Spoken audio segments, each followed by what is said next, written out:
पूर्णमदः पूर्णमिदं पूर्णात् पूर्णमुदच्यते पूर्णस्य पूर्णमादाय पूर्णमेवावशिष्यते। ओम शांति शांति शांति। ओम असतो मा सत्गमय तमसो मा ज्योतिर्गमय मृत्युर्मा अमृतं गमय। ओम शांति शांति शांति। ओम या देवी सर्वभूतेषु शक्तिरूपेण संस्थिता नमस्तस्यै नमस्तस्यै नमस्तस्यै नमो नमः नमो नमः नमो। ब्रह्मांडीय पर ब्रह्म मां शक्ति कुंडलिनी मां शक्ति संपूर्ण देवी देवताहरू परमात्मा प्रेतात्माहरू सबैलाई सबैको कोटि कोटि सहस्र सहस्र प्रणाम। ओम ओम ओम ओम ओम ओम। महामृत्युञ्जय योग केन्द्रबाट म योगी पूर्ण र साथमा श्रीमाएर अरू हामी मित्र पनि साथमा छौँ। हामी यतिखेर कुण्डलिनी योग साधना कुण्डलिनी शक्ति चक्रद्वारा हामी हरेक समस्या कुनै पनि समस्याको समाधान कसरी गर्न सकिन्छ या हामी जसरी हुन्छ हामीलाई रोगमुक्त बन्नु छ। हामी निरोगी बन्नको लागि स्वस्थ रहनको लागि यसको लागि हामीले धेरै धेरै धेरै धेरै हामीले प्रयासहरू प्रयत्नहरू खर्चहरू र निकै दुःख कष्ट पनि गर्नुपर्ने हुन्छ हामीहरूलाई। त त्यसको लागि हामीहरूले जो धेरै उपायहरू जो जे अपनाइरहेको हुन्छौँ त्यसको तुलनामा यो हामीले कुण्डलिनी शक्ति चक्रको चाहिँ अलिकति राम्रोसँग केही अभ्यास गर्न सक्यौँ भने निश्चित रूपले पक्कै पनि हामी अत्यन्त सुन्दर स्वस्थ तन्दुरुस्ती निरोगी र अनि शक्तिशाली बन्न सक्छौँ र बनाउन सक्छौँ। यसमा कुनै पनि शङ्कै छैन, किनकि कुण्डलिनी शक्ति भनेको त्यो यति ठुलो शक्तिको स्रोत हो जसलाई हामीहरूले हाम्रो यो स्वस्थ सुन्दर शान्त समृद्धि अनि शक्तिशाली बनाउनको लागि त्यो अत्यन्त अत्यन्त उपयोगी हुन सक्छ हामीहरूको। तर हामी अधिकांश कुण्डलिनी भन्ने बित्तिकै खालि कुण्डलिनी जगाउने भन्नेतिर हामी दौडिन्छौँ। त्यो पनि एउटा नकार्ने कुरो चाहिँ होइन, तर कमसेकम हामी निरोगी त बनौँ न। रोगै रोगको पोको बोकेर उसले कुण्डलिनी जगाउन खोज्छ भनेदेखि त्यो त असम्भव, त्यो सम्भवै छैन र असम्भव मात्रै होइन कि त्यसले उल्टा नकारात्मक असरहरू गर्न सक्छ र गरिरहेको त्यस्तो धेरै घटनाहरू हामीले देख्न सुन्न पाइरहेका छौँ। त्यसकारण हामीहरू कुण्डलिनी जगाउँ नजगाउँ या कुण्डलिनी जगाउँ पछि त्यसको लागि हामी चाहिँ केही गरौँला त्यसको लागि चाहिँ।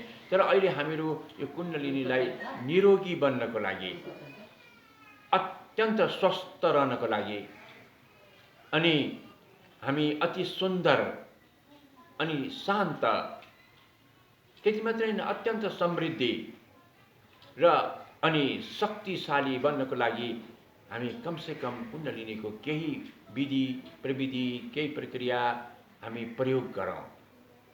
र आजसम्म हामीले अगाडि हिजो हामीले विशुद्ध चक्रको केही अभ्यास र केही चिन्तन र केही प्रवचनहरू हामीले गर्यौँ। आज हामीहरू यो हुन त विशुद्ध चक्रको विषयमा धेरै चर्चा गर्नुपर्ने हुन्छ र धेरै अभ्यास पनि गर्नुपर्ने हुन्छ।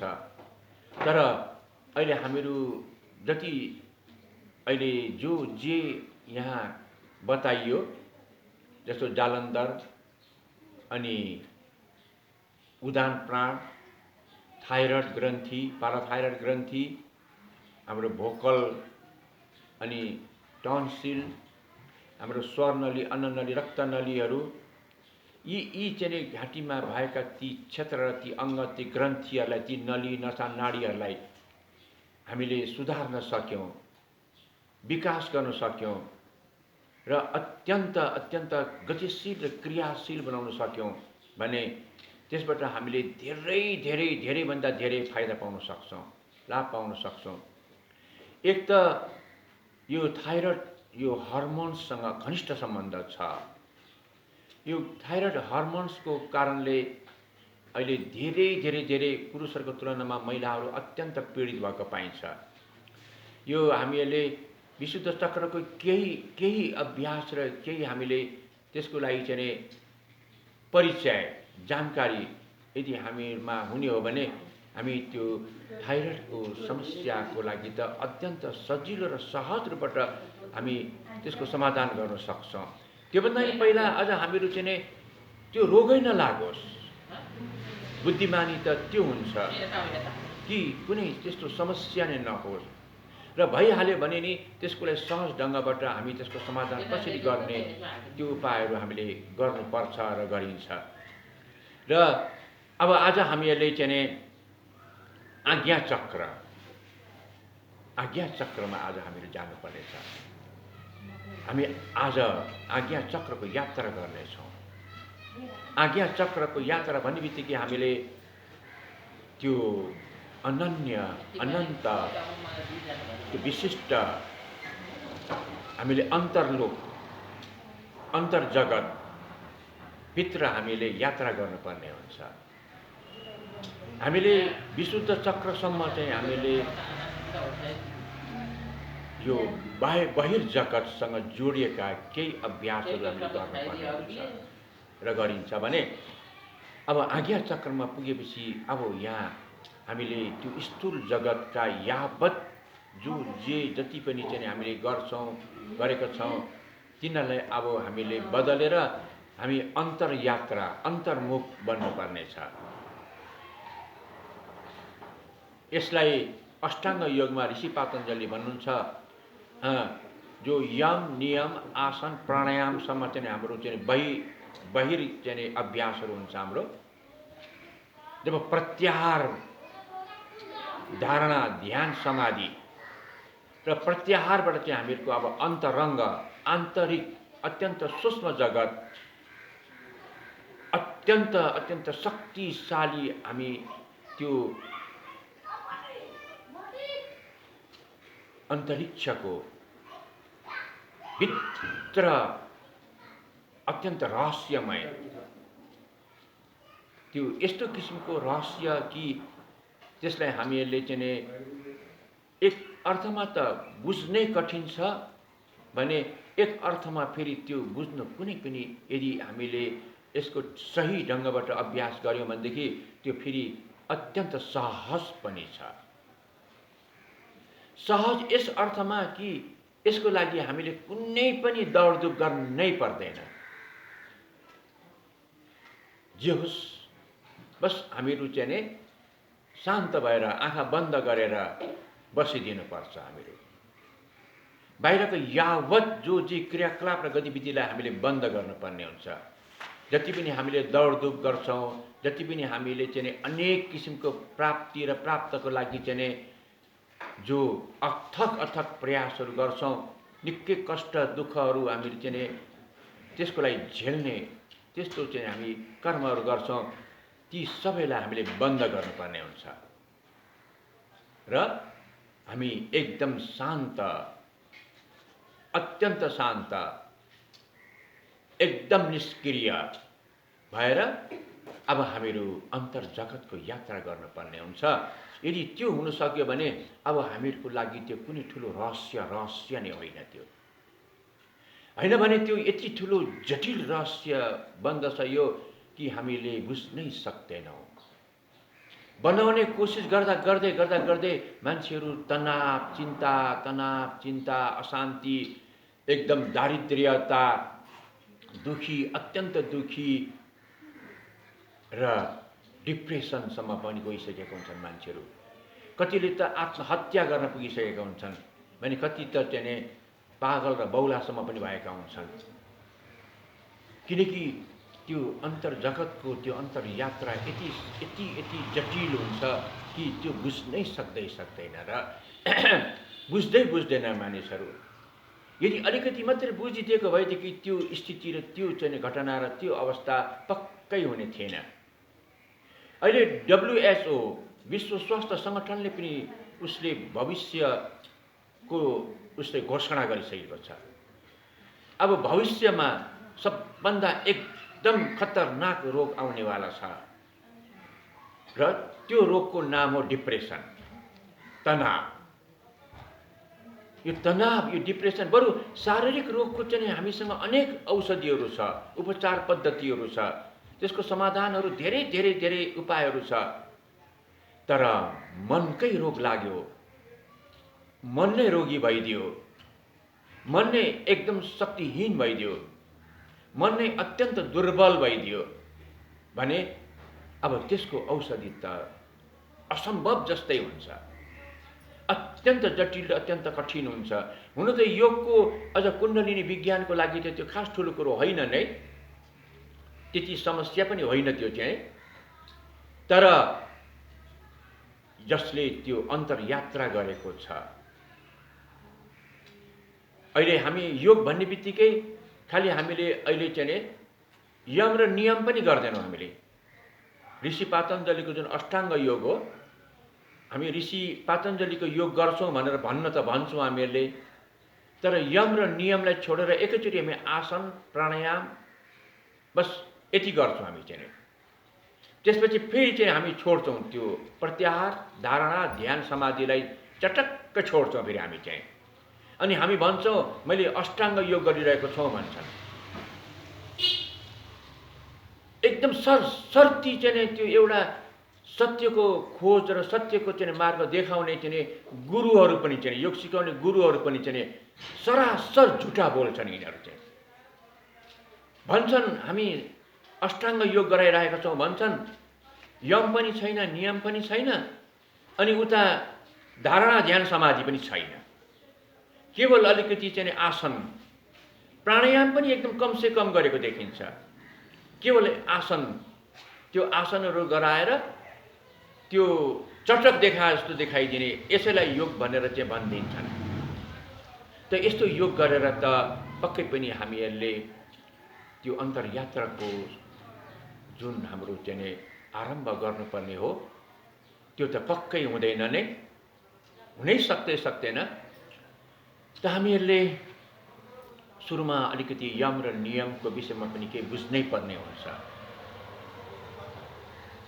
यसैले ऋषि पातञ्जली पहिलो सूत्रमै योग दर्शनको, पातञ्जली योग दर्शनको पहिलो सूत्रमै अथ योग अनुशासनम भन्नुहुन्छ।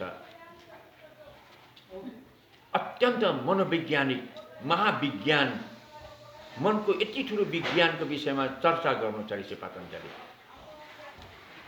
ऋषि पातञ्जलीको योग दर्शनलाई हामीले हेर्ने हो भनेदेखि त्यहाँ कुनै पनि प्रकारको शारीरिक आसन त एउटा आसन पनि यहाँ वर्णन छैन। प्राणायामसम्मको चाहिँ अलिकति चाहिँ के वर्णन गरेको पाइन्छ। त जे होस्, हामी अलिकति चाहिँ बुझ्ने कोसिस गरौँ। हामीले जुन 5वटा चक्रको जुन अभ्यास गरिसकेका छौँ हामीले, त्यो 5वटा चक्र हाम्रो यो स्थूल अभ्यासको लागि हो, हाम्रो स्थूल शरीरको लागि हो, हाम्रो स्थूल जगतको लागि हो। र आज हामीले जुन आज्ञा चक्रको चाहिँ अब यात्रा गर्न सुरु गरिरहेका छौँ, यो अत्यन्त नितान्त अब अदृश्य शक्ति, त्यो सूक्ष्म जगत जो अत्यन्त शक्तिशाली छ, यो दृश्य जगतलाई त्यो अदृश्य जगतले नै सञ्चालन गरिरहेको हुन्छ र व्यवस्थापन र विकास र सञ्चालन पनि उसैले गरेको हुन्छ। तर हामीलाई लाग्छ यो स्थूल जगतले नै सबै चल्छ, चलाउँछ र यसैले चाहिँ सबै गर्छ, गराउँछ भन्ने हामी भ्रम पालेर बसिरहेको हुन्छौँ। त यो भ्रमलाई हामीले अलिकति तोड्नुपर्छ। यो जुन स्थूल जगत छ, जो हाम्रो बाहिर हेर्ने अति सुन्दर हाम्रो शरीर छ, आँखा छ, नाक छ, कान छ, मुख छ, टाउको छ, हात खुट्टा छ, सबै शरीरको अङ्गहरू छ। हेर्दाखेरिमा त बलवान शक्तिवान पनि छ, जो जे चाह्यो त्यो पुरा गर्न सक्ने क्षमतावान पनि छ। तर उसले आफ्नो बलबुताबाट चाहिँ चल्ने र चलाउने यो कदाचित हुँदै होइन। यो चाहिँ उसलाई चलाउनेवाला अर्कै कोही छ, उसलाई खेलाउनेवाला, उसलाई बनाउनेवाला, उसको व्यवस्थापन गर्नेवाला अर्कै छ, जो त्यो सूक्ष्म छ, अदृश्य छ।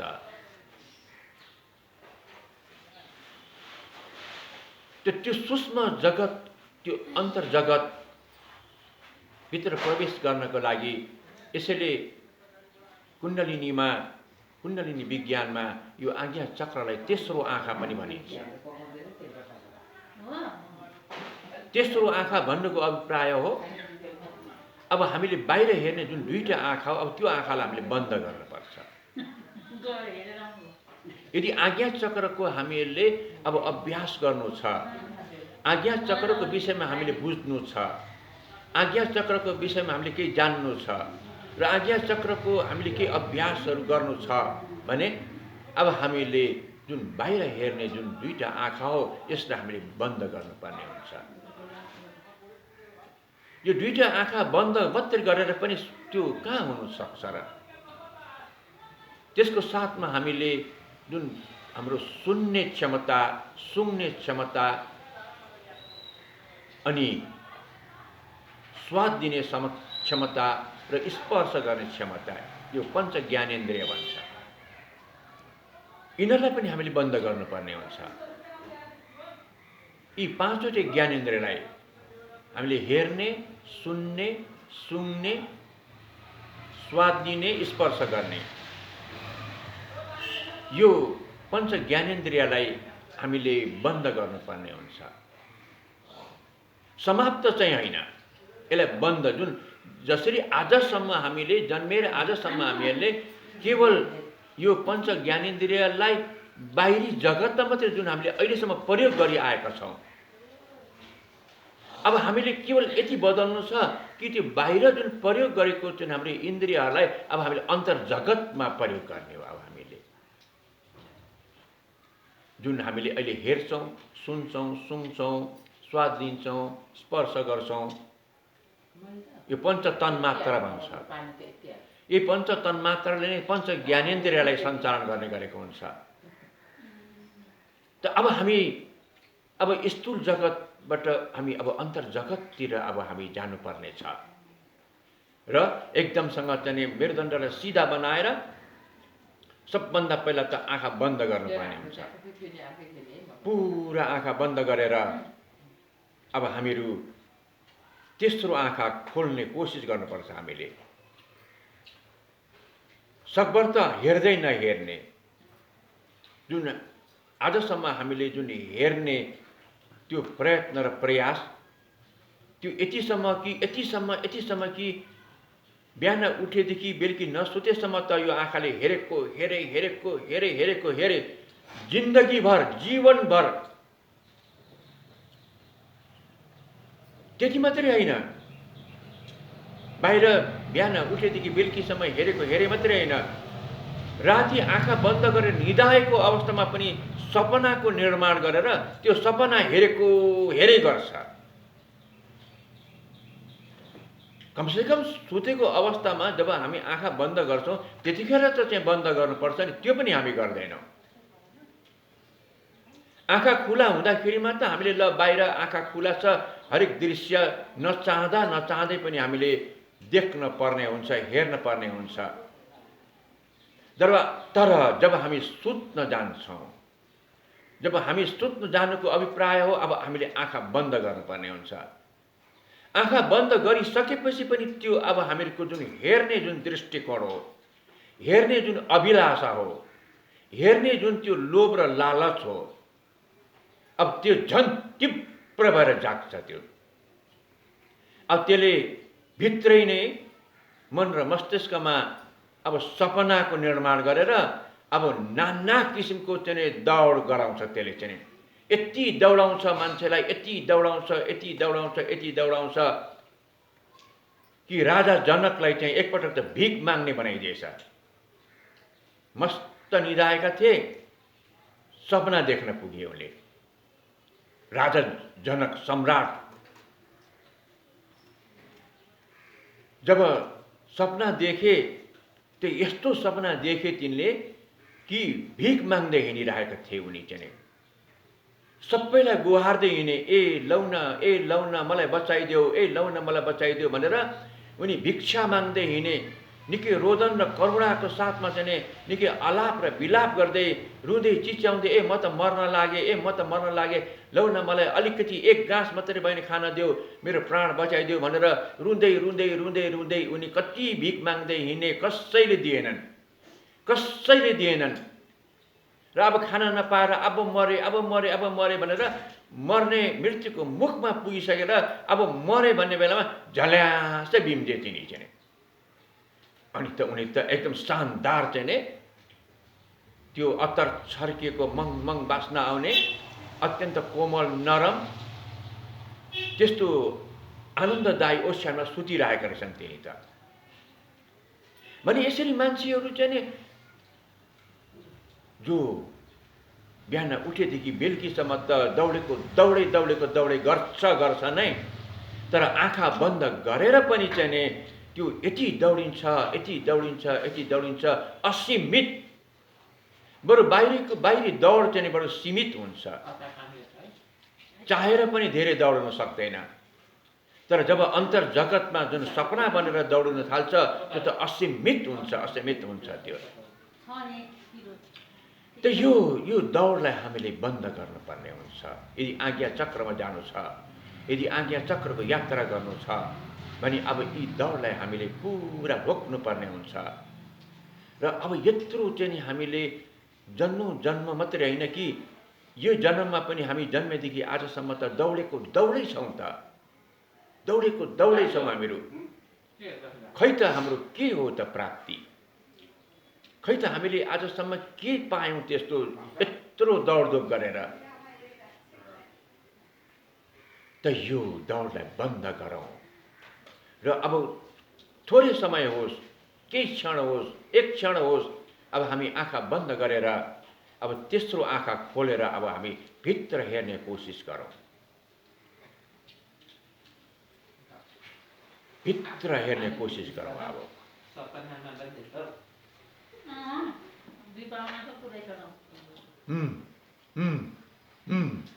आज्ञा चक्रको ओम मन्त्र हुन्छ, ओम ध्वनि हुन्छ।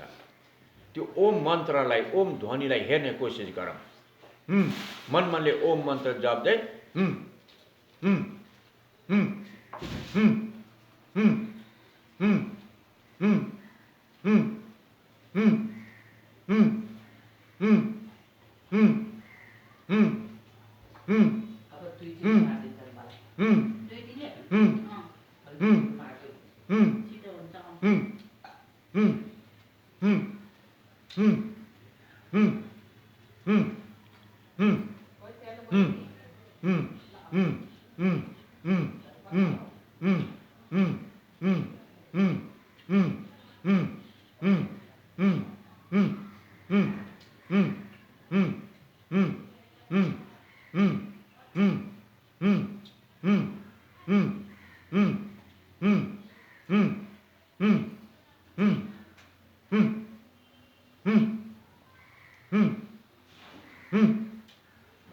अब अलिकति धैर्य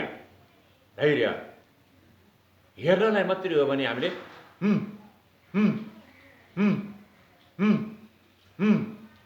त्यो ध्वनि कस्तो रङको छ, कस्तो आकार आकृतिको छ भन्नु त शिव पार्वतीलाई भन्नुहुन्छ, हे पार्वती त्यो ओमको आकार आकृति हुँदैन, कुनै यन्त्र पनि हुँदैन, ओम अत्यन्त चम्किलो उज्यालो विद्युतमय प्रकाशको पुञ्ज जस्तै देखिन्छ भनेर यसरी देवादिदेव महादेव पार्वतीलाई भन्नुहुन्छ। तर अहिले हामी चाहिँ त्यो भगवान शिवले भन्नुभयो भनेर हामी त्यतापट्टि नजाउँ, हामी हेरौँ के देखिन्छ त्यो ओममा, कस्तो देखिन्छ त्यो ओम, कस्तो स्वरूपको छ, कस्तो आकार आकृतिको छ, कस्तो रङको छ, प्रकाश स्वरूप छ या छैन। हामी एउटा निर्णयमा नजाउँ, त्यहाँ खोज गरौँ, हामी चाहिँ खोज गरौँ।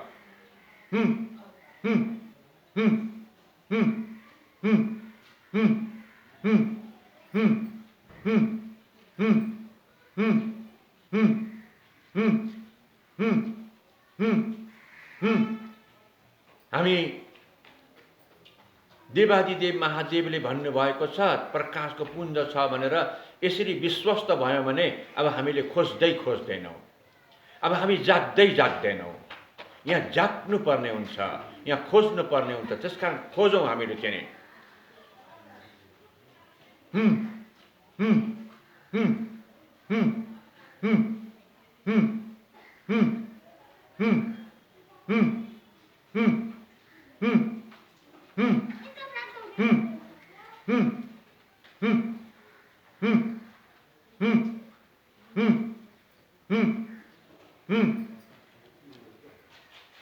यो बनावटको विषयमा पनि अलिकति हामीले बुझ्नै पर्ने हुन्छ।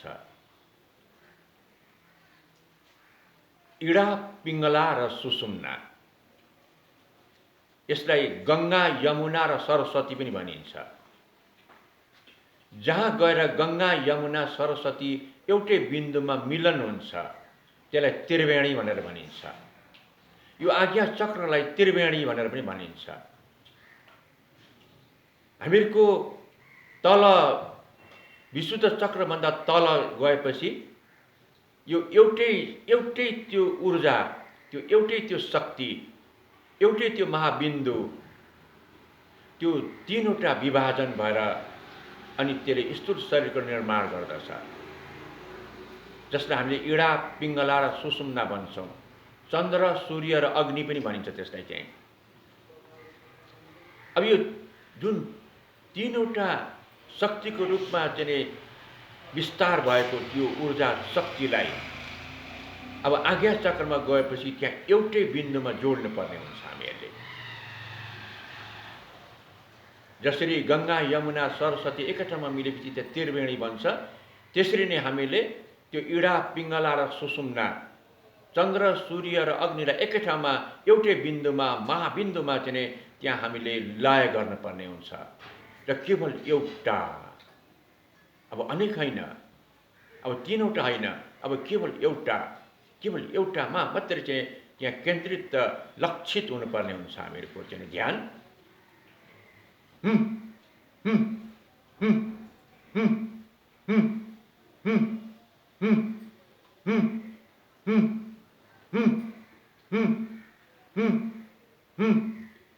यसलाई साम्भवी ध्यान पनि भन्छ। यसलाई चाहिँ साम्भवी ध्यानमा त्रिकोण हुन्छ, यसरी माथि चुच्चो फर्केको त्रिकोण, तल एउटा रेखा हुन्छ अनि यो बायाँबाट एउटा रेखा माथि जान्छ, दायाँबाट एउटा रेखा जान्छ, दायाँबाट र बायाँबाट गएर एउटै बिन्दुमा जहाँ मिलन हुन्छ त्यो नै आज्ञा चक्र हो, त्यो महाबिन्दु हो, महाशक्ति केन्द्र हो त्यो चाहिँ।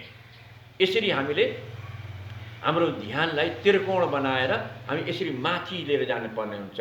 जसरी एउटा हामीले दियो बाल्यौँ भनेदेखि त्यो दियोको तल फराकिलो हुन्छ र यसरी अनि माथि चुच्चो हुँदै चुच्चो हुन्छ। यस्तै किसिमको चाहिँ हामीले यस्तो आकृतिको रूपमा हामीले त्यो आज्ञा चक्रलाई चाहिँ पहिचान गर्नुपर्ने हुन्छ।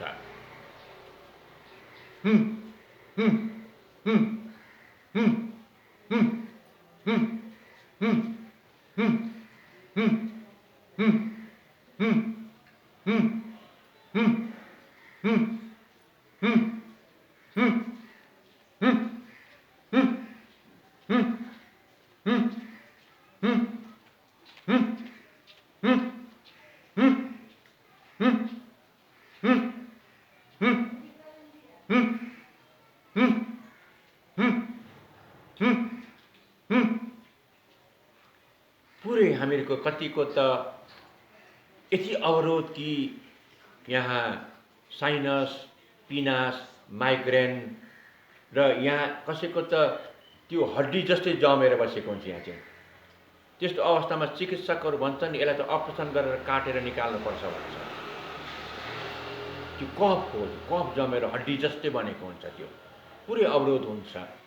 त्यस्तो अवस्थामा हामीहरूले त्यति सजिलोसँग यसलाई चाहिँ खोल्न त गाह्रै छ, निकै कठिन हुन्छ। त्यही पनि हामी कोसिस गरौँ यसरी ध्वनिले पुरा यसलाई भाइब्रेसन गराएर यसलाई हामीले खोल्नुपर्ने छ। यहाँ चाहिँ पुरा सम्पूर्ण शक्तिलाई एउटै बिन्दुमा ल्याएर जोड्नुपर्ने हुन्छ। जब त्यो हामीहरूको ध्वनि छिरलियो भने त्यो शक्तिशाली हुँदैन, त्यो कमजोर हुन्छ त्यो। त्यसबाट यहाँ त्रिकोण बनाउनुको कारण चाहिँ त्यो छरिएको शक्तिलाई एउटै बिन्दुमा ल्याएर जोडेर जब हामी त्यहाँ विस्फोट गर्छौँ त्यो अत्यन्त शक्तिशाली बन्छ। त्यो चाहिँ यसरी हामीले यसको अभ्यास गर्नुपर्ने हुन्छ। यहाँ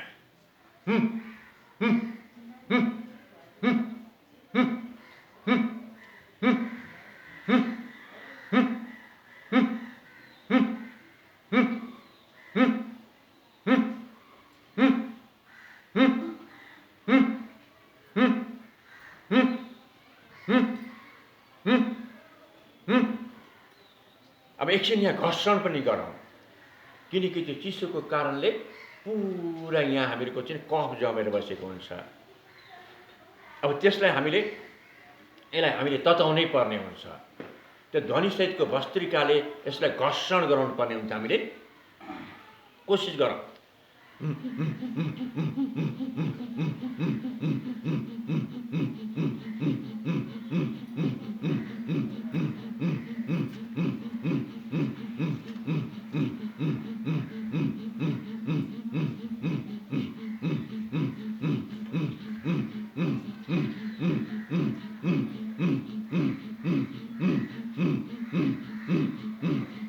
ठ्याक्कै यहाँभन्दा माथि हामीहरूको यस क्षेत्रमा चाहिँ हामीले यसलाई घर्षण गराउनु पर्ने हुन्छ। एकदम वेगपूर्वक, एकदम ध्यानपूर्वक। जो हामीहरूको बाहिर जाने श्वास चाहिँ जुन हम हो, भित्र आउने श्वास जुन सो हो, यो हम सो यो श्वासलाई, यो ध्वनिलाई भित्रको झिल्लियरलाई, नलियालाई एकदम यहाँ हामीले रगट्न पर्ने हुन्छ, घर्षण गराउनु पर्ने हुन्छ।